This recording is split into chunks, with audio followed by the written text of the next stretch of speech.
And my role is I am the director for Azure-Management and Migration, and I also represent quite a bit of the security stuff inside. And I'm inside Azure Core, and my role is to span from the engineering side across the overall space. And so today I'm going to run you through a pretty packed session. You're going to see me go through a ton of slides, but I'm going to skip through these slides pretty quickly as I talk through the points. You can download, I encourage you to download the presentation, but I'm also going to cover a ton of demo. So I'm going to walk through the entire space when you're thinking about Azure and the built solutions we've done for security and management. I'm going to walk you through the overall sections of these to give you a highlight of what they are, what they mean, and kind of what was in our mind as we thought about these from the overall development as we engineered these. You have many, many sessions to get into the depth.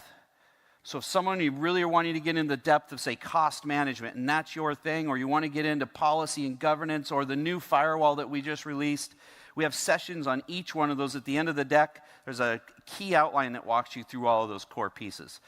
But for us, what I wanted to do today is just walk us through the overall strategy we're in, and then get us deep into some of the topics of those, so you at least see those, and then I'll call it skip a rock across the service, so you can see those core capabilities, so you at least are aware. Cool? Sound good? All right. So I'm going to be your main person today. We're going to run through the demos. The other thing I can say is, as I walk through this demo itself, a little bigger room, so you're going to see me zoom and work in to try to help you see in those screens. I know there's been some feedback from other sessions you haven't been able to see, so I'll do my best to walk through that. Okay, so let's get moving. Look, when I am out with customers all the time, just got back from a trip from Chicago. I spend times in the EBC, and man, I just have to tell you, these are the core trends that I'm really seeing us start to go through. Now, what I'm really encouraged about here, and I'm thrilled to see, is this modernization of our customers and what you're going through is actually happening right now. When you think about modernization of your apps and what you're doing with those apps, your teams, man, I can remember 3-4 years ago, and I'd say we need to bring management from the cloud and for the cloud. I looked like an alien walking out into some of your rooms and with your executives and yourselves. And so now when we're there, it's really just encouraging to see the full swing of the modernization of the apps. And when we think about it now more than ever, is security from the cloud is being perceived as an asset. When you think about the cloud and what we can pull together for me and all those signals that come in, it's no longer a question of, hey, I don't know if my stuff is secure in the cloud. It's actually the conversations I'm seeing from the security side of the house when I'm sitting in the rooms with the CISOs as they're looking at this as an asset. How do we actually have an advantage when we think about our overall security in this front? And then when we think about our overall transformation, just the role that we're going through between the organizations is just amazing for me, and it's just one of these great pieces. So I really feel like the cloud is here, it's causing the impact, we're seeing the positive momentum on there. Now, that transformation, I'm seeing a transformation of IT unfold with us as we sit here today.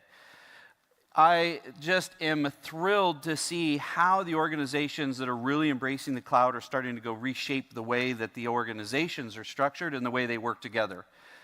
The core of what I'm trying to tell you at this point in the conversation is the developers and the security teams, your business teams and IT, you're all starting to work together.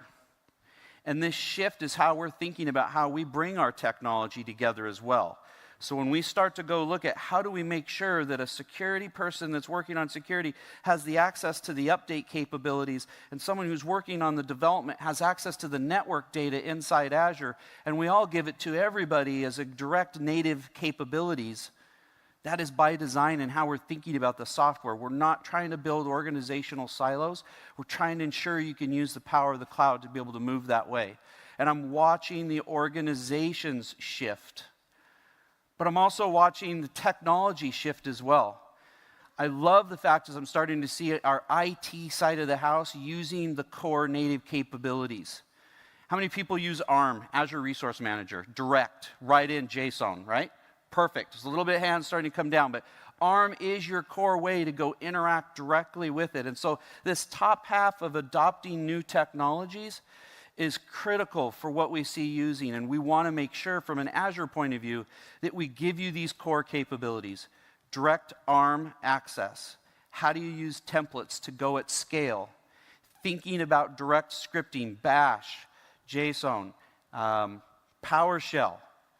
Thinking about how you can go use these new modern ways. How many people are using functions?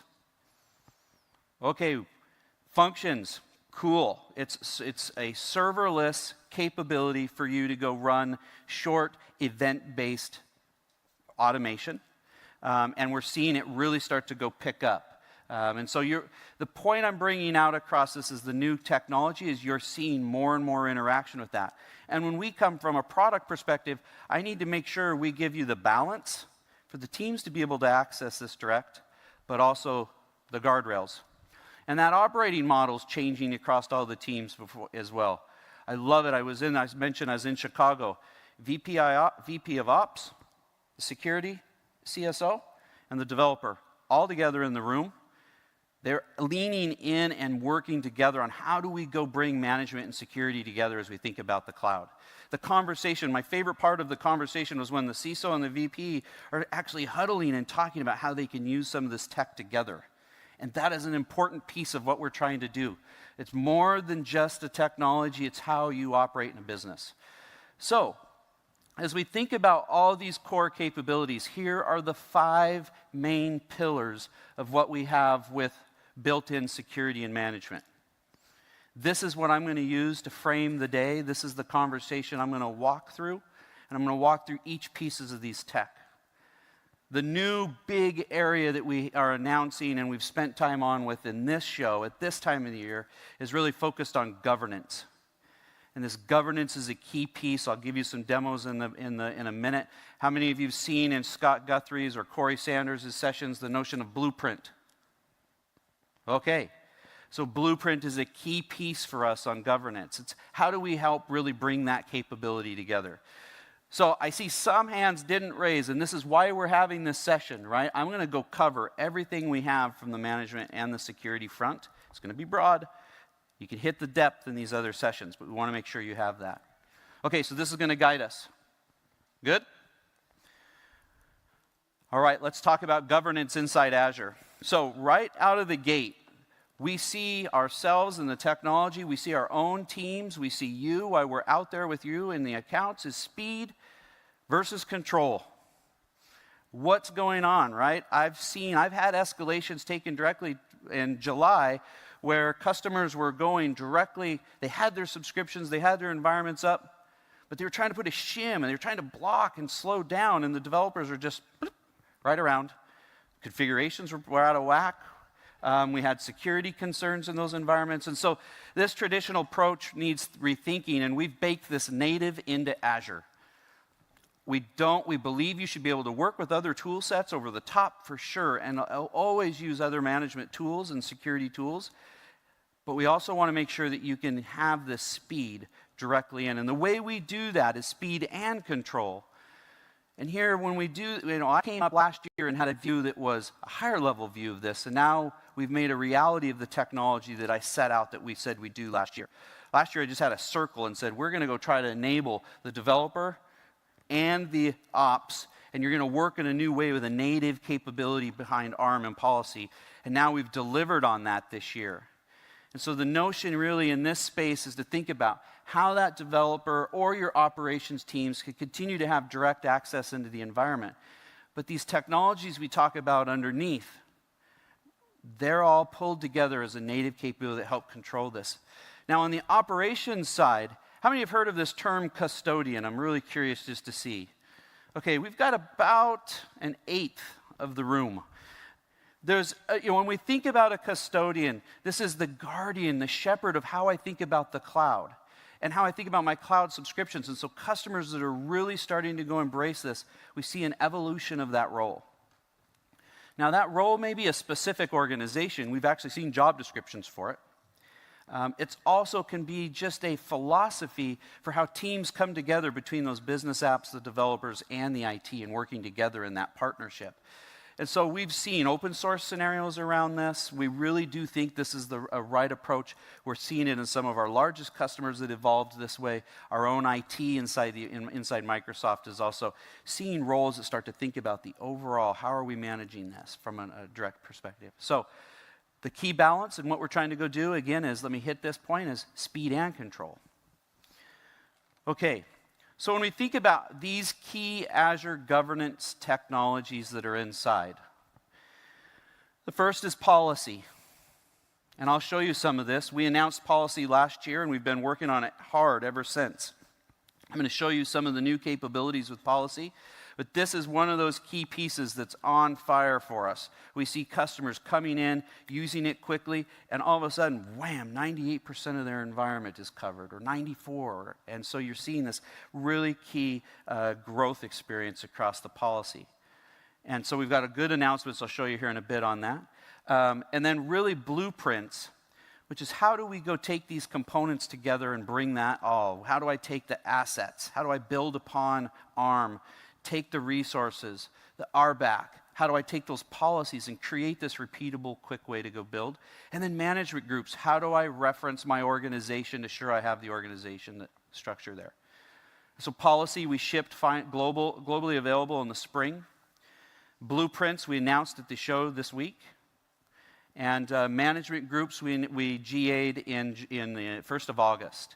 And so these pieces are all our focus on how we bring in governance. Now, underneath each one of these is really the Azure Resource Manager. ARM is that core capability. Bet on ARM. If anyone's using our older technology, RDFE, or the Azure Management Service, please move to Azure Resource Manager. This is where our bet is and how we get everything, including the native governance, just right there native in Azure. I'll talk about Resource Graph in a bit. Okay, so in addition to this, remember I talked about that developer relationship side of it. And so there's an initiative for how do we go enable this DevOps world. How many of you in your organizations are thinking about or starting to think about how do I take a CI/CD pipeline and really get that to speed up the deployments between my developers and my organization? About as many, okay, not as many as I'd expected. So this is a process where we see as people really move into, and you want to go enable this new development experience in that CI/CD, we want to be able to start to go moving upstream.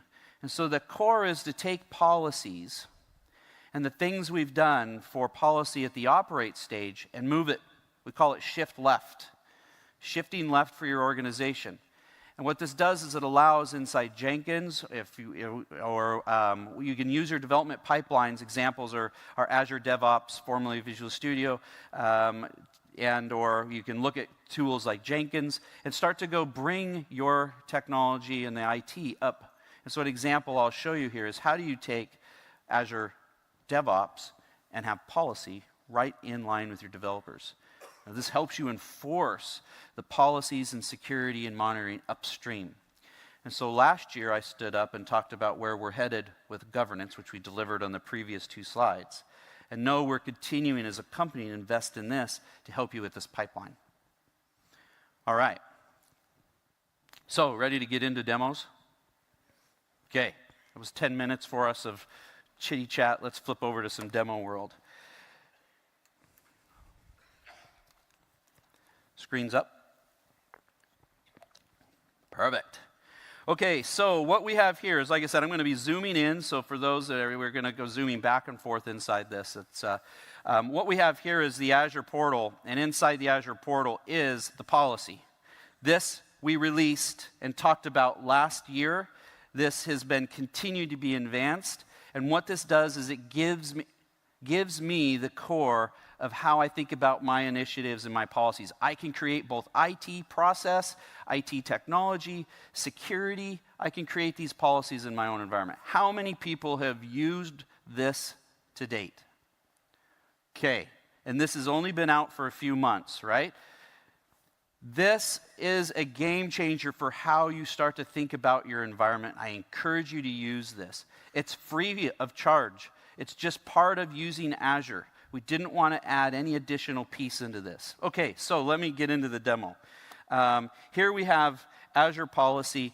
Now, sometimes you just need to get a handle of what's going on inside the environment. And in this example, I'm going to go choose the express routes. Now, like I said, I'm going to be zooming back and forth on this just to help you guys see.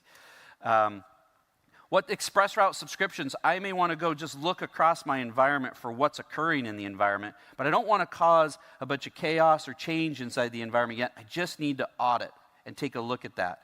And so in this view, I can quickly see that I've created initiatives. I've created an initiative, and I've added a bunch of policies that I created myself. We also have built-in policies. Inside these policies, I can then go see, are we compliant or not? And here an example of my public IP addresses should not be used in this environment. Okay, once I click on that, I could quickly see the machines that aren't meeting this standard. And so we've been refining and building this. It helps with the audit capability. However, one of the core asks that we had was, hey, can we remediate this? Let's actually start to go remediate in the environment. And so if I jump back to policy, show you our remediation, I can say, all right, let's come through this spot if I wanted to start to go do, let's say, let me back up here. Say I want to go do log collection. Here I want to make sure that I want to get my diagnostic logs installed across all the environment. And there may be times when you've created an audit policy or a policy that you wanted to have up in front to keep people from coming into the environment and match that policy. But what if you already have an environment that already exists? We call it brownfield. And so this is one of the core features that's announcing right at this week is the ability to go remediate. And so you can go choose the diagnostic logs as an example. Now let me go show you just where you take that. So here it is, all these core machines. I could create a remediation task. This is the new piece right here for those that have been using policy. This is the new piece. I create a remediation task. What this does is it allows me to now go in and look at, and I can choose what scope I want to go do this at. So I could do it at a subscription level, and I can even do it at my location level. So if I want to go you don't want to roll it out across the entire environment. You just want to start with a canary environment or your first one, right? Whether it's East US or Canada East. Now you can go choose that specific environment and roll it out, hit remediate, and now we'll go automatically start to go remediate that environment with that. So not only are you auditing, and you can get visibility of what's going on in your environment, but now you can enforce it in that brownfield existing environment. Huge, huge value for you to start to go in and get coverage of environments that have already been built, which I know many of you have. Yeah? Good? Problem that you... Okay. So this is the first key piece of what we've done inside. Now, if we flip to another view, how do you know what's in your environment? Right now, I'm going to go open up Cloud Shell. Let's see if we can get this to... I'm going to increase my font for you guys and gals. Right, we're already at large. Perfect. So, as the team was doing work on the policy work, one of the things we found with a handful of customers we're working with is everyone was having a hard time on how to get a pulse of everything that's inside your environment. You're using ARM, you've got your own automation scripts, you've got your own tools that are just calling against ARM directly, but you just need to be able to see what's across the environment all at once. Anyone doing this today? Querying your own solutions? No? There's an ARM back there. Okay, so here's what we've done. Inside the environment, I can quickly now, using ARM as an extension with what we call the resource graph, which is in preview for you now, you can quickly just query ARM, and we have a cached view of what's going on in ARM, and we keep that up to date. So if I want to just quickly go look at the machines in this environment, so I'm looking at all my virtualized machines. In my environment, I have 1,600 of them. Now, for those that are having large-scale environments and trying to really get an understanding of what's inside, this is a game changer for you. When I walked through this with the MVPs, the amount of craziness that they had on what we had done here was over the top. So here it is again. I do another query. I just want to go look at where my machines, virtual machines, where is empty. Basically, I'm looking for machines without managed disk. And I can summarize that again. So here I am. I'm just groveling through as I'm thinking about the policies and creating that. And even more so is now I can start, this query here starts to come through and say my Azure graph topology. So we've created the ability for you to not only go have the queries to go look across your environment, but we can convert that to the JSON for you to go create that for the architects that may be off or the engineers that are off doing this. So we've made it really simple for you right in within Graph and Azure Resource Manager to just go query the entire environment. You can use this as your troubleshooting, use this as you're starting to go create and look at your policies, but it just helps you get a landscape of whatever's out there in seconds. Cool, yeah? Okay. Another piece of this that we added is the ability now for you to just create your own environment or your own policy. Let's see if I can find that here. Here it is. So we're zoomed in a bit. Not only did they, just last week we were talking through the team, this is how fast the team is moving, I asked them, all right, now that you're showing me the JSON, that's great. I don't want to sit and cut and paste it. Just create me a policy right here. And so last week the team went ahead and added another piece. It's graph topology. We can go ahead and you can see in this script where machine compute virtual machines. I'm looking for all machines without the managed disk. I want to be flagged and audit anything that's in production using a tag production, and bang, I can automatically create the policy. And so as I fire that off, the policy will show up in my policy definitions. I can do it for those that are programmatically accessing their environment through Azure Resource Manager. You could do it from right inside here. So, easy peasy. All right, let's go jump to blueprints. Okay, so blueprints, when we think about blueprints and where we're headed with blueprints, again, this notion was to create all the components you need to lay down on your subscription.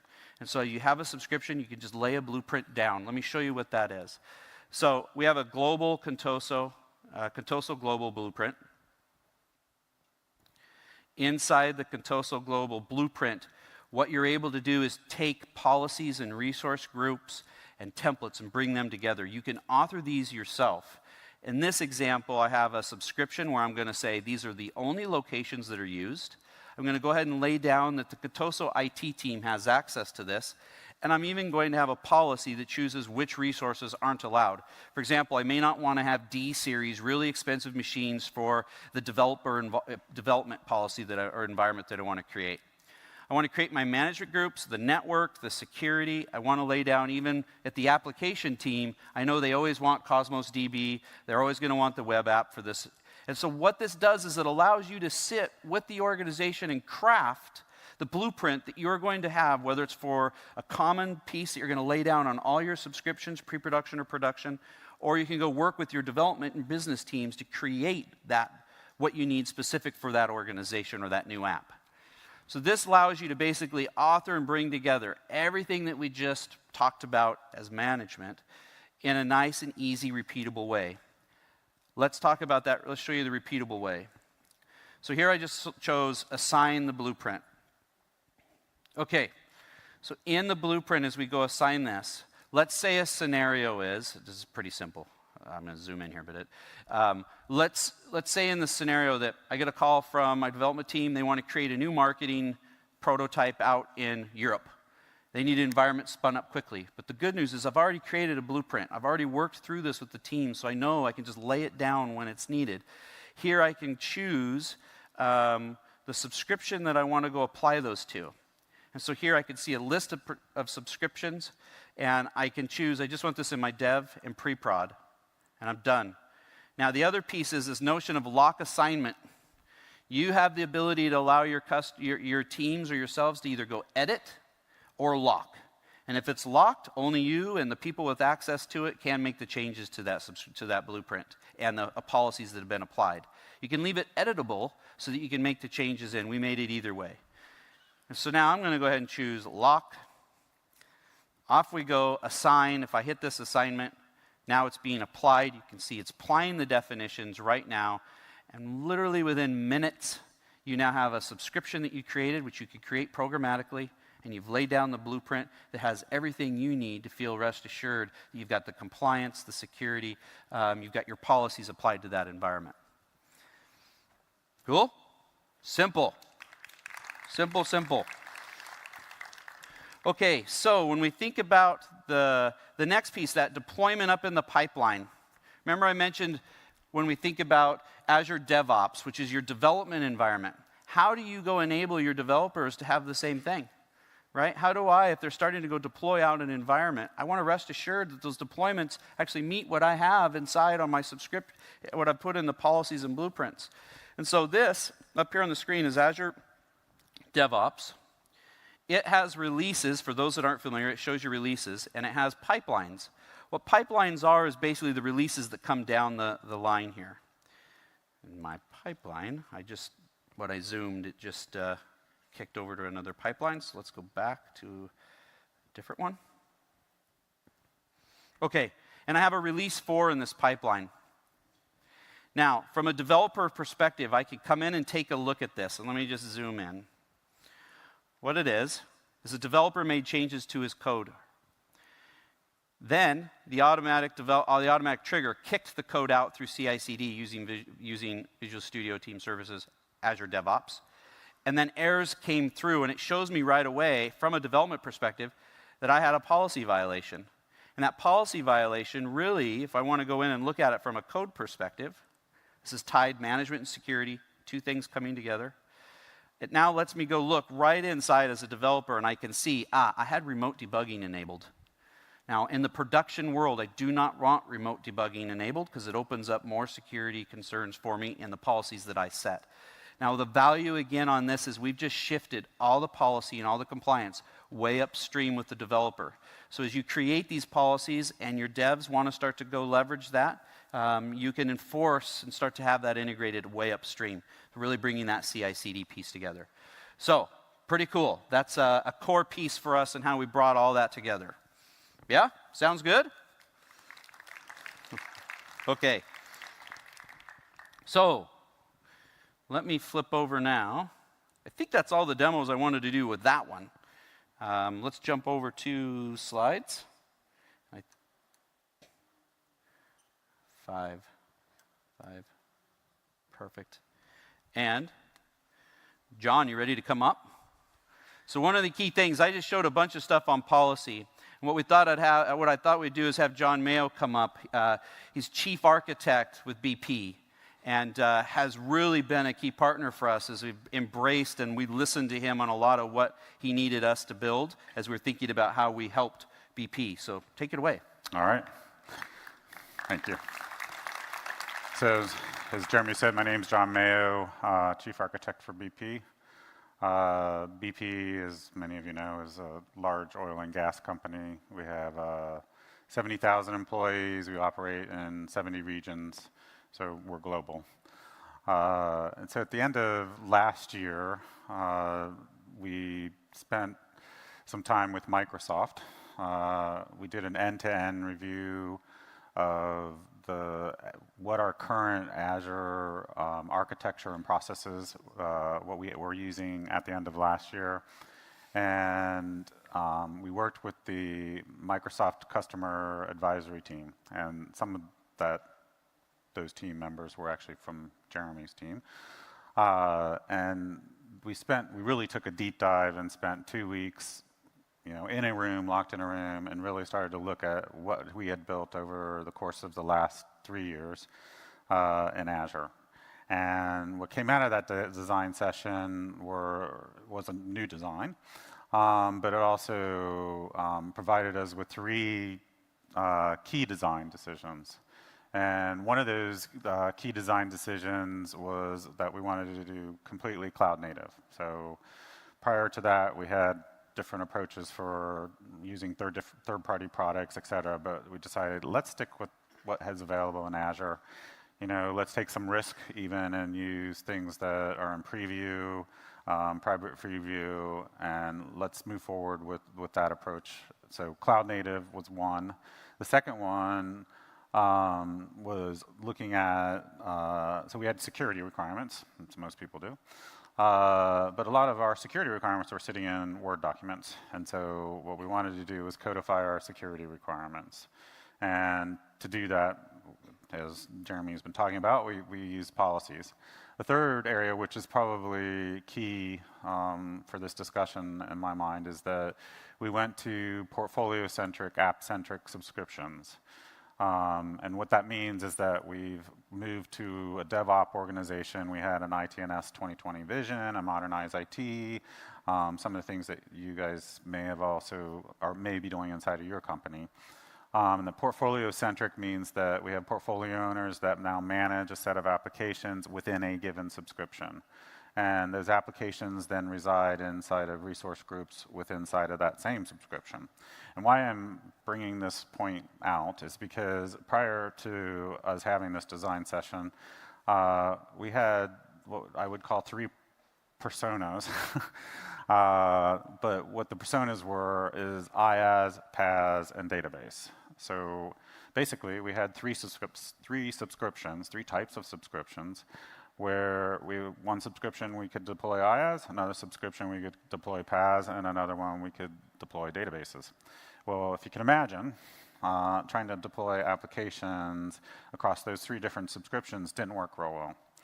So we need to have the portfolio app-centric approach to kind of move forward. So I would consider that was our old way of doing things. Those were kind of the personas that we had at that point in time. And then we introduced new personas. And so the new personas that we introduced were pioneers, settlers, and town planners. And so is more tailored for how the business and customers were going to use Azure versus trying to separate things into different, I guess, large data center-centric mindset. And so the settlers, what we use there is basically a settler is not connected to our network, doesn't have Active Directory access, has all the services enabled, allows people to innovate, invent, do whatever they need to do, but it's not going to be connected to BP. And we applied a certain set of policies to the Pioneer subscription. The Settler subscription was kind of a subscription where we did have it connected to BP. We did use BP's Active Directory. We were using a resource domain in our old approach, but we moved into actually using our Active Directory, which kind of accelerated our whole migrations into the cloud. But the key thing about the Settler subscription is that we had enabled a certain set of services. And the reason why we enabled those services is because they had gone through a process from a security and an architecture perspective to determine how do we secure those and how do we govern those. And so we did that through policies. And then the rest of the Settler subscription, we set the services to deny. And what we did was we implemented a tool that was a VSTS extension, actually. And the reason why we implemented that tool is because we knew that in a settler subscription that DevOps teams would come into a resource group, they would say, hey, we're building this application, we need these services. And so what the tool did was basically allowed those services to be enabled. What it also did was had a workflow built into it that went off to the security and the architecture teams and said, oh, these guys are doing something new. And that allowed us, I'm on the architecture team, and the security team to kind of work together to determine how can we actually, since this is a new service that's being enabled within BP, how can we actually protect that service? And what types of monitoring and security need to apply? So in other words, it was like opening the door to saying, okay, what policies need to be created to actually manage and govern these set of subscriptions or these set of services. And then we had what we called town planners, and that's kind of our last persona, new persona. And that only had approved services. And so as you can see, there's kind of a continuum from Pioneer to Settler to Town Planner, but the intent was for, as things got approved inside of the Settler subscription, we introduced the right policies, the monitoring capability, then it would get approved in Town Planner. And so over time, we expect that we'll have approval of most of the services that Microsoft offer. But we'll probably always have Settler subscriptions because we figure Microsoft's always going to be introducing new services. And so those were the three personas. And so the other aspect of, how do you actually manage all of these policies that get created? So we created over 150 policies. We had about 25% of them at the root level, which I'll explain in a second. And then we had the balance of them tied to these three new personas. And so what we did was we used management groups, which Jeremy mentioned earlier. And we created a hierarchy inside the management groups. The management group hierarchy was division, domain, portfolio, and services. And so what we did is basically created, when a portfolio owner requested a new subscription, we would create that subscription through automated processes. But we'd also tie it to a management group layer associated to a portfolio that was labeled after our three personas. And so if a portfolio owner requested a Settler subscription, then it would be provisioned into that Settler management group. The policies from that would then get applied to those subscriptions, to that subscription, and then any root level policies would be applied. So we had various root level policies. I mean, I think Jeremy hit on some of them, but for example, we wanted everyone to use HTTPS. We wanted to make sure our applications were using HTTPS. We wanted to make sure blob storage was using HTTPS. We actually have one on managed disk as well. We also have one that prevents public IPs from being created. And so all of that, was how we could manage that through the set of policies at the root level, set of policies at the persona level, and through management groups. So we don't have subscriptions scattered all over the place. We kind of know what part of our company is using which subscription and what persona they're using. And so we also met with Microsoft IT during this period of time and went through the same design with them, and come to find out they're doing something very similar. So it was actually good to get validation from Microsoft IT to understand that they also are doing reorganizing around portfolios, using policies in their portfolios, et cetera. So that was a good win for both companies. All along, I just want to say that Jeremy's team was pretty engaged with what we were trying to do, and we had a lot of feedback on back and forth between his team and what our team was doing around policies, and it was nice to be part of that process. The other piece that we did was update management. So update management, what we did is when we created a resource group, I remember I talked about resource groups being inside of these portfolios. So at the resource group level, we had applications. If the applications had VMs in them, we would create a saved query with that resource group name. You go into update management, you hit that saved query, it queries all the VMs, and then you can see what patching that you need to apply to those VMs, and you can schedule that patching.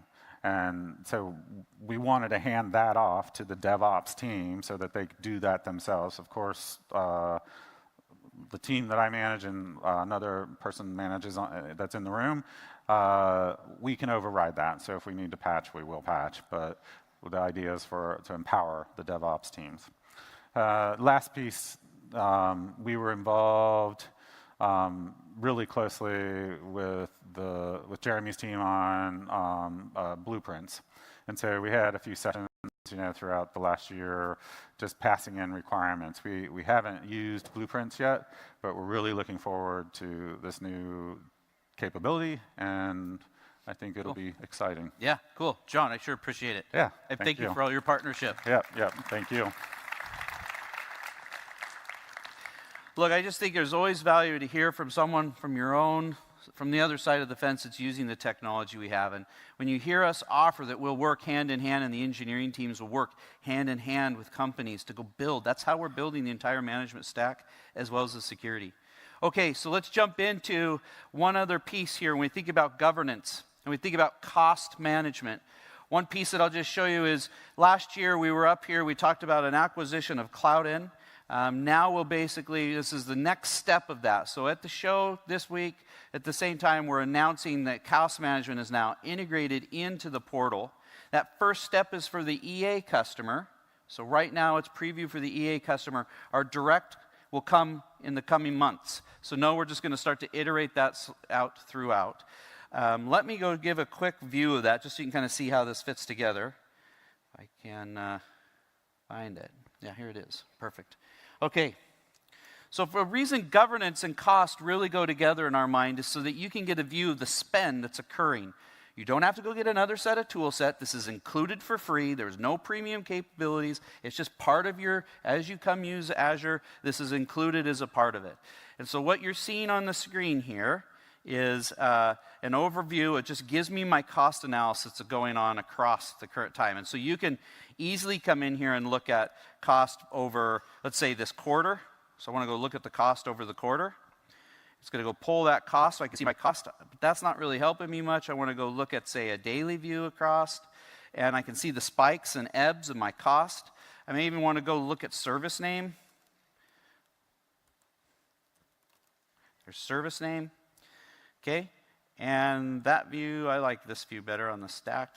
But it starts to give me a breakdown now. I can see which services are costing me what around that spike. Now, this is taking that the great technology we brought in as we partnered with Cloud-In and those teams and combined them with our teams that are working on other modern management. We basically doubled the resources on this space. Again, you don't have to go find a third party for this. It's native in. It's available for you at no cost. And for those that are continuing to want to see cost in a multi-cloud world, or I want to see like maybe my Amazon costs, we'll continue to support that in here so we can import that external other cloud data to help you get the same view across from one spot. Now, the other piece I'd highlight is in here is, let's say, budgets. So I'm going to go change my scope. I'm going to go choose my cloud management, cost management demo.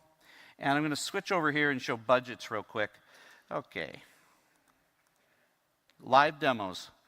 Here I preloaded on the demo. So here's what it shows. I can set up a budget in this space.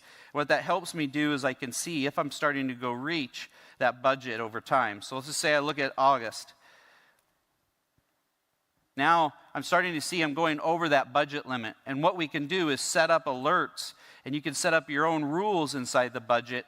So here's my FY19 quarterly budget or my monthly budget for FY19. I can go create that. And what you'll see is now I can have a set of alert conditions. And in this example, I'm able to fire off a webhook or an email to myself to say this team, using this subscription, is starting to reach a cost threshold that I want to make sure I'm on point for. The beauty that this hook is, it's also, you see this notion called Action Group. This is a native capability inside Azure Monitor. The Action Group allows you to take action. I can fire off a function. I can fire off a long-running runbook task. And so this allows you to start to do things like shut and turn down VMs or rescale that environment if need be. So we're really giving you the control inside of the overall cost management. So that is core in there and free for you, for all of y'all. Sound good? Everyone likes free. Okay. Let me flip over to the next real quick. I'm just getting a couple things set up. It's the beauty of the live demos here back and forth. All right, so our next piece is I want to jump into securing your hybrid environment. So here is a key piece of the security aspect. So I've talked about governance and policy. We wanted to lead with that, but also know that native inside our security in Azure is huge. We've added $1 billion investment annually that we put into securing our own environment. We have our own security experts around the world that are there to defend and protect our own space, and that applies expertise back in. The core of this is a way I talk about it and think about it as that secure foundation. We make sure that that data center, that infrastructure, our operations is secure. But then we also still go work with built-in solutions, native to Azure, like we did with ARM, but other components, as well as partners.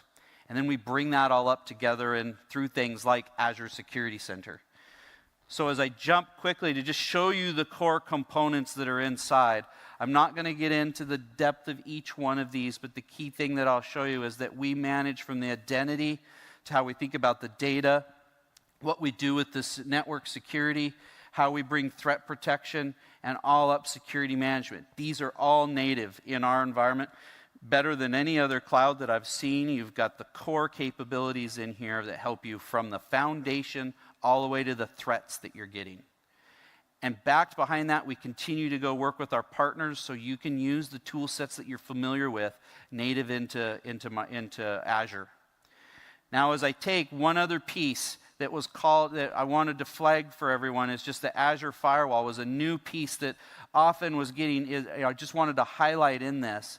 The core of a firewall, clearly we all have those. We know how to configure in and outbound, but the key piece that's sweet with this is it really just has, you don't have to worry about it. It's a built-in service native from Azure. It scales when you need it to handle the scale. It's just there for you natively inside. Let me go in and give you a few demos of what's going on inside Azure Security Center. Okay, Azure Security Center, how many are using it? Now we're talking. Okay, so Security Center, our whole goal for Security Center is to give you these base recommendations and help you get your environment secure. Couple key things. Since we did first, when we're talking about overall policy is critical to our overall security space. And so you can see two of the new additions this week is the ability to add policy and compliance. What this is leveraging the same policy that we just saw before. It's not a separate. It's able to come hand in hand together. If I click on this, I'm able to quickly see all the different policies that are within my subscription. And I can click on Contoso Demo as an example. And what it is it allows me to come into that entire subscription and start to go turn on or off which ones. So I can choose network policies that are already built in. Do I want my network security groups enabled? Web application firewalls? I can toggle back and forth. These are the same policies that are enabled over in Azure Policy, but we've given you a security view directly inside for those that are wanting to continue to stay inside. Now you can build your own custom policies as well. That's the key, but we wanted to make sure you have these by default so that when you use Security Center, we're automatically turning them on, and you can make the choice of, you know what, I'm going to turn this piece off. And we're trying to help be smart about what policies you add to your environment.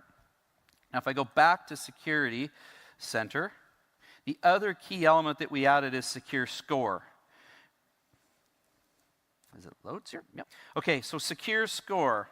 When we think about Secure Score, the element that we want to go do here as we think about the broader initiatives in the company is really help you get a good view of the score for your security and help you improve that over time. You're seeing it with our broader Microsoft security score that's coming in. Azure Security Center is also sitting to that same piece, and that score will feed up into all your other Microsoft security data and graph. So as you start to go about how's my Office 365, how's my virtual desktops doing inside the space, how am I thinking about from Azure, it's all going to be in one spot. So we've embraced this Microsoft score to kind of bring through there. Now, a lot of people are familiar when we come in and look at the recommendations. The next thing that we do besides policy is add recommendation into the space. So as I load, you can see I have a variety of recommendations. There are two. We've added computers. We've added cloud service. These are recommendations that are specific for this workload type. And we've just added app services and containers. So go take a double look at that. You start to use app services and containers. We're now down in the container, inspecting and helping give recommendations within the container specifically. And we're doing the same thing as you start to leverage app services. It's our goal from a Security Center perspective to continue to go add more of these capabilities to get the coverage of your resources. One key piece that I'll flag out is on the VMs. Let's come in and look at some recommendations on my VMs.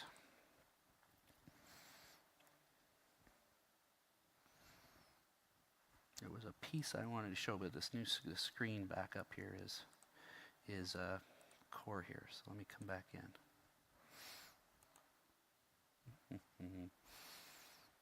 Yeah, the screen size has got me a little wonked. Okay, so if I come into my recommendations again, one of the elements that we want to go think about is how do you go do your updates. And so I install my updates. I can really go look at installing updates in the environment. And when I look at these updates, we're going to help you see your overall view of where you're at with your updates across the services, whether that's at a VM or your apps. But I want to remind people, when we think about updates, how many people are using the update management service that was put into automation? Okay, we're starting to see a few hands. This is another service that's available for you. What we did is we built it on top of automation. So inside automation, as you go through, we have some free capabilities that are in here. Update management. What update management is a purely cloud-based patch management or update management service at the OS level that does Windows and Linux. And we added 2 new features this last week as we came through, and there's big ask from our customers that are using this. So as I come through, I'll show you the 2. As I come into new updates, I can look at basically groups. Now, you've been able to create, based off our strong analytics, you've been able to create queries of your overall groups, but you wanted to be able to go do dynamic groups so that you could see what, as machines came in and out of the environment, but you also wanted to group them towards collections. And so here we're able to go choose within the subscription. I can say, all right, I want this Contoso IT demo subscription. I could choose which resources group I want to go target so that it's dynamically pulling the resource groups. I'm just going to select all for the pieces here. I could choose which locations I want, and I've even had support if you're using tags, so I can go show just machines that are production in that environment. The core of what we're doing here is allowing you now to have this dynamic group that as machines come and go in the environment through your resource group or centered towards tags, we're able to get those connected in. So that was one big ask for the customers that are starting to use this in a pretty big way. The second big ask was the ability to do pre and post tasks. So not only are you doing update, but you want your own flexibility with pre and post. And so here's another example where I'm just going to go ahead and hit VM, come in here. I can update, turn on and off VMs. So as I go choose this, it allows me to say pre or post. Do I want this as a pre-script? Well, sure, I want to turn off specific VMs. And I can also do the same with turn off. And what these are is they're basically leveraging runbooks for automation. So you can go create your own customized capabilities using automation. And then you can, as you're doing your update management, that allows you to go control even more flexibility in it. Cool? Automation. One of the key things in automation, I really encourage you to take a look at it, both from runbooks and functions. We got a note from one of the customers that I just love. I keep it in the top of my mind. Thank you, Azure. I just automated my job for $400, and my boss doesn't know it. Now, we've made it dirt cheap to run it, but I also think it's great to see that the person's used the service to the point that they're able to automate their job through there. So don't forget how much rich automation we have inside the service. Last piece on security, the other new area back into security, so jump back into Security Center, is inside the network.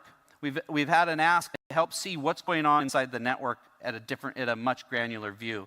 So we have a new view that's centered on the network map. This network map really allows you to start to go look at a topology or where your traffic's coming from. So I'm just flipping my traffic back on, and I can see most of my traffic is happening down in this map. But what it also allows me to do is start to go look at, all right, I want to look at the high capabilities. What recommendations? Maybe I want to look at that Windows Azure firewall or the new firewall work that we've done. It starts to go through and show me the layers of where I need to be more compliant with the recommendations. And this Contoso Web 1, we seem to be picking on that machine quite a bit today in the demo. It starts to come through and give you the recommendations of what I need to do with Contoso Web 1. And back this thing out. Here it is. I can add a web application firewall. As I add this firewall, we do it right inside the experience. This is really important for the teams, for us, is to go make sure that we're able to make it native inside the experience, whether it's programmatic or through the UI. As I create new, you can see here we've brought down our own gateways. You'll see us add the new firewall we just announced in here as well, but you also see our partner firewalls that are directly in. So these are the core areas that we have, I'd say, are the new areas coming in Security Center. Cool. All right. Let me get ourselves set up for back to 5. Okay, our next section. I told you I had a lot, so I'm just keep going here, and I'll keep us as close as I can on time for us. So the next section is resiliency. Let me get this next demo set up here.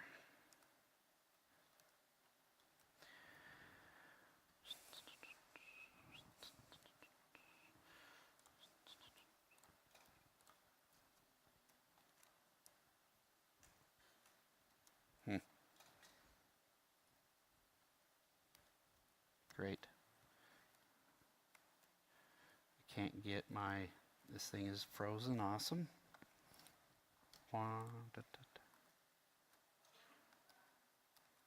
Okay, great, I got it back. Cool, okay. So when we think about resiliency, the core thing that we have inside for Azure, this is back to the native bits of Azure of what we have. Live demo, guys, it's okay. Everyone, there's a few people who are nervous. I'm not, it's all right. Core, what we have inside is architecting for the high availability in Azure. And so this is one, when you think about resiliency and what we do inside Azure, we first sit with the single VM. Then we add availability sets and availability zones. And we're adding more availability zones so that we make sure that you've got the three-way redundancy across the regions that we have. I encourage everyone to go look at using and taking advantage of availability sets and zones. Don't just rely only on the single VM. We've watched a lot of customers go down that path. The other two areas that we're able to bring in inside here is disaster recovery. Our VM capability, we launched last spring, Azure to Azure Disaster Recovery. You can set up an environment that goes from one region to another region. Your VMs have those capabilities to go there. And so those are core of what we're, two of the core things we invest in. One of the announcements I wanted to be able to show inside was where we are with backup. And so as I flip over real quick to backup, the core I wanted to show you is we've been adding backup capabilities inside. The piece that I think is really relevant is a new piece for us to go look at is inside backup, we've added now the capability not to just do a virtual machine, but to do a SQL server itself. So now we have database backup. And so inside the database backup, I can go configure. I've already discovered for this environment. I could come in and configure and see the specific machines that I want to go back up from a database perspective. So as I choose, for example, Contoso Server 1 or Server 3, you can see I've got all the databases in there. I want to back this master database up, and it's just like you would traditionally see any other backup after that. And the reason I came in the experience to show you is so you could see it's right inside that recovery vault. Go in and do your backups on the databases. We'll handle just like you would expect on any other traditional backup on your database, from a transaction log to a full restore, and we'll keep those up in sync for you. So pretty, I'm glad to see us. We're now moving beyond from the backup side, we're moving beyond just the VM.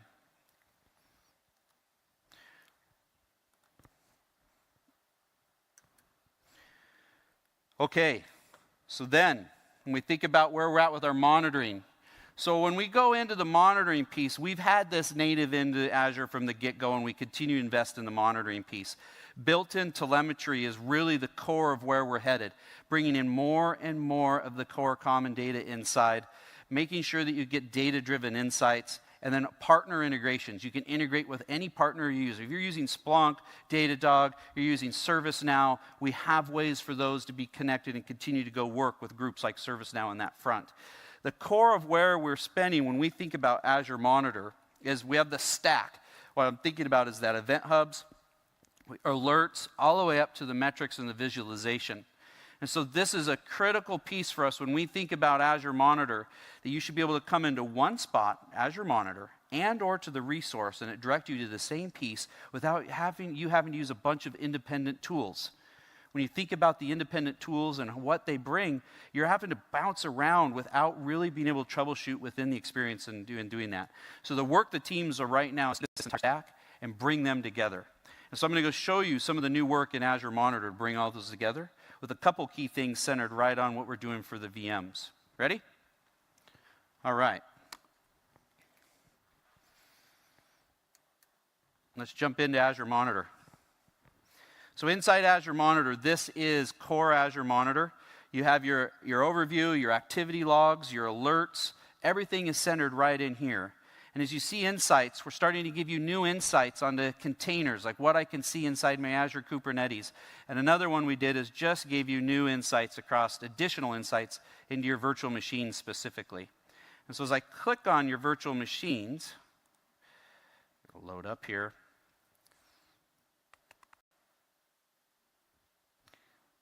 Perfect. Let me try. Oh, I'm going to pick here we go. I'm going to pick this specific resource group. We already went and fired off a performance task inside the environment today so that we could see some of the outage that popped through, or some of the spike in the overall piece. And I could come in and look. I already had this loaded just in case. I could come in and quickly look at my performance. And when I look at my performance, I could come in and quickly see whether it's, the top charts, and I could see the ones that are in my top list that are having worse performance. And I can see here, Katosa Web 1, that one we've been picking on all day, now gives us, we can see these spikes that are occurring inside the environment here. And basically this is without going to the individual VM, you're sitting inside Azure Monitor looking across all of your nodes inside that environment. And if you want to go troubleshoot that VM directly, you can quickly come in, choose the VM right here, and then launch to the VM and its details. So if I want to go run a script, if I want to go stop and start and restart this piece, it's right here inside the experience. I'm able now to navigate right to the VM. Now another element that I'll flag here is the ability, when I come down to the monitoring, is to think about our alerts. The piece that I'm flagging for alerts is now, instead of having to jump around to go get your alerts, it's all integrated within the same experience. I can create alerts right inside the spot. Here's a new rule.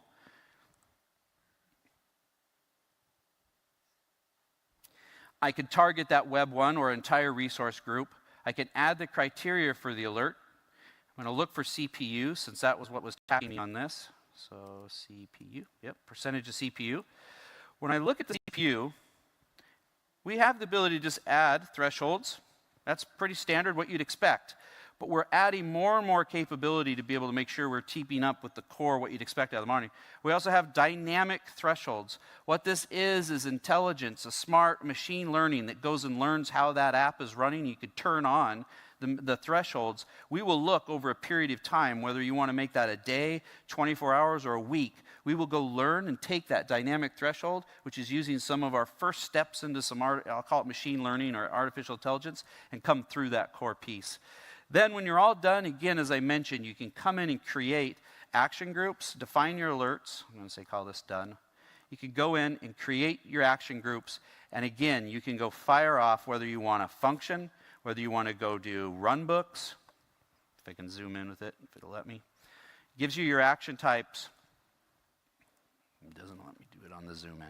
The zoom in's kind of getting me there. So I can do my email, my Azure functions, logic apps, webhooks. I can connect it to Go. If I have this, I want it to go to ServiceNow and an ITSM. Fully integrated connection inside the monitoring. The core of what we're trying to do in the monitor is bring that all together. And then the last piece that I want to make sure we highlight in here is logs. So when you think about logs, how many people have been using our log analytics and the new Cousteau engines we shipped over the course of the last year? Okay, this piece you cannot get from another cloud provider either, and this is a core piece for what we're trying to do. Really powerful. We have a ton of sessions on just the analytics, so I want to make sure you spend the time in there. But what it does is really rich. You can start to go query whether you've got your own performance. The data is connected on the monitoring side, and the data is also connected over on the analytics and the rest of it. So all our update, security, everything is powered by this rich query engine. So there's a whole session just on analytics that's coming out for you. And all right, so let's jump back to some slides. I know I covered monitoring pretty quick, but it's really about the integration we're doing inside the experience. Okay, did that. Now, our last bit, when we think about automation in Azure, you've heard me talk about these throughout. We've heard me talk about automation as we use Resource Manager, and we really do believe this is a key piece of our automation puzzle. When we think about this, we'll continue to build and bet on Azure Resource Manager, and then Cloud Shell is our core scripting and orchestration when we think about functions and runbooks. It's all about simplifying cloud from the command line. But we have one more piece. A lot of times we hear customers want to be able to come in and talk about, I want to leverage other tools and other systems than just your automation platform. And so one of the key partners we've been working with is Chef. And Trevor, you want to come out? Cool. Hey, Jeremy. Hey, man. So this is Trevor Hess. Hey, everyone. He and I've been trying to keep up with him on the shaving thing, but it's taken us a little while. I need another couple years to catch up. Couple years, yeah. So Trevor's one of the key architects at Chef, and we've been working with him to make sure that we have a new offer that's coming from Chef, and this is a pretty cool. What we have inside, and you can use these too, we have this notion called a managed app. The managed app allows you to create your own offer inside Azure, and you can do it for your own company. And what Chef has done is created their own managed app that now you can buy in the marketplace, and it immediately, you're able to hydrate a Chef environment, and you don't have to operate it at all. Chef's got it taken care of. So you want to give us a show? Absolutely. Run through? That's 6. Or you might be on. I'm 7. You're 7. I'm one more. You're one step up, one better. Cool. Awesome. So thank you so much, Jeremy. I'll step out of your way. Oh, you're fine. Cool. You can make faces behind me if you want. No, we're good. So at Chef, our customers use Chef Automate to ensure compliance and configure their Azure estate. But like Jeremy said, one of the things that a lot of our customers don't want to manage is the actual server itself. So what we did at Chef is we said, well, let's work with Microsoft and the Azure Managed App Platform, and let's create a managed offering for Chef Automate. So today we're announcing the Chef Automate Managed Service for Azure public preview. And as part of that, that means you no longer have to worry about managing that. You get your updates taken care of. You can get backups taken care of. You get all of that taken care of so you don't have to. And you can focus purely on the actual automation. So let's take a look at what that looks like.